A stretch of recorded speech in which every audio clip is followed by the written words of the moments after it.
What invention are you surprised that it hasn't been created yet? Highway paint that you can actually see at night when it's raining. That would be amazing. It's like the light from the headlights just soaks into the wet pavement. It reflects. You know mirage? The effect where on a hot road at shallow angles it looks like a mirror? The same thing happens with a layer of water on the road. It's not the paint that's not reflective. It's the water that's reflecting much of the light away from that paint. A way to regrow teeth. Actually, a way to regrow missing body parts in general. Heck, a way to regrow enamel or at least a filler for cavities that is stable, durable, and doesn't need to be changed out every 10 years or expands and cracks your teeth. What the hell, they expand? The classic old school amalgam fillings do, at least a little bit. My poor mother was a child in the 60s, and her amalgam fillings have effed up her teeth so bad. Artificial pancreas to cure people with diabetes. I mean, we have insulin pumps, which are basically artificial pancreases. I'm not sure how much you know about diabetes, but our current insulin production process is a bit too complicated to compact into an internal organ. I don't know anything about it, but having to buy insulin isn't a cure. I guess they'll have to clone pancreases to finally cure it, and that's probably 100 years off. Clone pancreas or not, you aren't curing the disease by replacing mine. Without immunosuppression, my immune system will attack the new pancreas just as easily as the old one, and I'm back to square one. That's not a cure either. A fully functional universal translator. We're getting close. Modern translation software is incredible. I'm pretty sure I saw Google AirPods that were either available or soon to be available that basically did that for less than $209. They really don't do that though. Even the best translators today are way too literal with their translations and often just flat out wrong. Quite a ways away from translating the actual meaning of what a native speaker is saying. Honestly, that's still a hell of a lot better than talking to someone and all you hear is and you are just completely on your own to try and figure out what the hell they just said. I'd rather have a translation even if it's only like 75% accurate. At least I could get the gist of what they said. Male contraceptive pill. My urologist has a tool for male contraception. A tiny cork? Garden shears? I think something being missed in the comments here is that there are known and exploitable mechanisms in the female body that control the release of eggs. These are largely understood and can be controlled hormonally, with often awful side effects. But the male body continuously produces sperm and semen, and there is no built-in mechanism that can be easily taken advantage of to stop the excretion of sperm. So there are some major biological hurdles that aren't equal between the sexes. All that being said, as a dude, I would totally take a contraceptive pill and accept the consequences if it meant more sexual freedom. And on that note, the benefits to women and their ability to control their sexual health more autonomously is often overlooked in these discussions. Despite often severe side effects, women have largely benefited from the ability to choose birth control regardless of a man's decisions. I know this is an intense and sensitive subject. I'm pro not putting the birth control burden on women, and I'm not against any hormonal birth control for men, in principle. But objectively it performs different in biological men with different implications than a female equivalent. There is not a pre-existing mechanism that controls sperm release in an equivalent level to female egg release and implantation. We should definitely figure this shit out. But we can't overcome a biological hurdle if we are stuck on a philosophical one. I don't plan on reproducing and am not attached to any perceived sense of masculinity, so I'm not speaking from a defensive standpoint. I know this topic invites frustration and anger, but I'm on your side more than you assume from this comment. An inexpensive and easily replicatable way to desalinate ocean water. A process that wasn't incredibly expensive or energy intensive would change the world.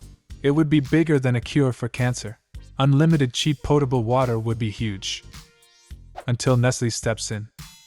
A seatbelt that doesn't try to decapitate you if you have boobs. Is it so much to ask? 5-point harness?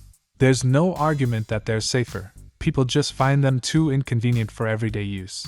There's nothing stopping you from having them fitted to your car. A wireless printer that works every time, even after your computer OS updates. Not really an invention, but a button on the TV that you can press to find the remote. Like what they used to have on cordless phones. Not sure why this was never implemented for televisions or other electronics. My old Roku 4 had this feature, but I've moved on to Apple TV and I no longer have this feature. For all the people saying a machine that quickly makes things cold, they exist already. Look up blast chillers. Those MFS are expensive. A robot made like Rosie on the Jetsons. It seems like we aren't even going in the direction of humanoid robots. We're just automating everything so we don't need them. I'm surprised we haven't come up with a better way of generating electricity than finding various ways to make a turbine move. Wind equals turning a turbine. Fossil fuels equals making a turbine turn by burning stuff to heat water. Nuclear equals heat up water to move a turbine. Hydroelectric equals moving water makes turbine turn. Solar equals maybe the exception to the rule? Who knows? My non-scientific mind just imagines that if humans are still around in 1,000 years, they'll talk about how for centuries we spent our time thinking up a myriad different ways to make a turbine move instead of thinking outside of the box. So come on, brainy people. Think outside of the box and work out some Star Trek shit already. Everyone's saying fusion is the future. But if it's another fancy way of making a turbine move, even if it's fully renewable and saves humanity, I'll still be kinda low-key disappointed. Electricity is basically just electrons moving, so that's what you need to be able to do. Practically, this is done with either magnets, turbine, or photons, solar power. Short of new physics technology, these aren't going to change. We just need to find what motivates electrons. Some compromising photos, drug addiction, something.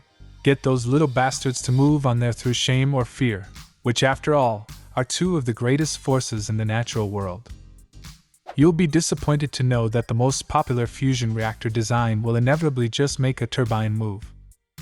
Yeah, solar is almost the only exception.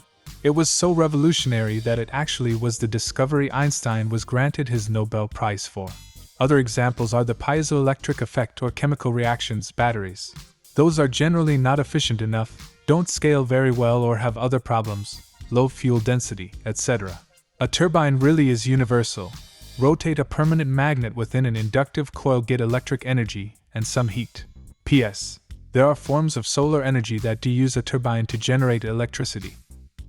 A toaster with clear sides so I can see how brown my toast is getting. You know how in airplanes, you can press a button and an attendant will come to you? Why can't this be done in restaurants?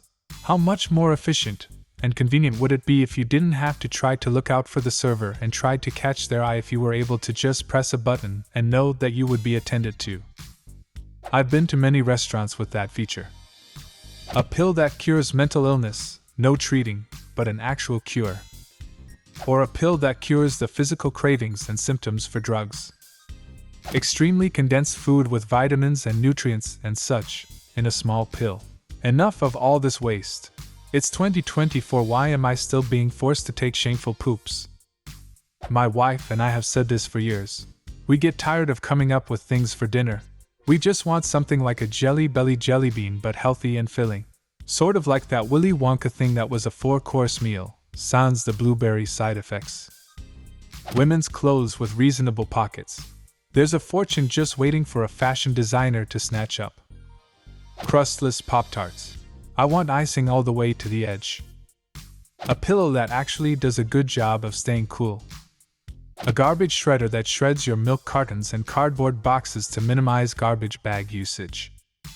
Glasses that don't fog up. It's such a simple thing, but how haven't we figured out how to stop eyeglasses from fogging either from humidity or quick temperature changes? Something that helps you wake up. Sort of like a full-grown adult-sized rocking cradle that gently over the course of 10 minutes rocks you awake. Maybe it blows a mist of fresh coffee smell in your face at the same time, with soothing music, and slowly increasing lighting, and vibrations like magic fingers. All kinds of stuff going on. An app that automatically lowers the volume during commercials when streaming shows. Something to record and play back smell. Tires that refill themselves automatically whenever below a set PSI. These don't exist, right? A home liposuction machine. A dental hygiene robot that does everything a human hygienist does but eliminates dental cleaning visits altogether. A cure for cancer. Ziploc bags and cereal boxes. What invention are you surprised that it hasn't been created yet? Leave a comment and subscribe to the channel if you want to see more videos like this one.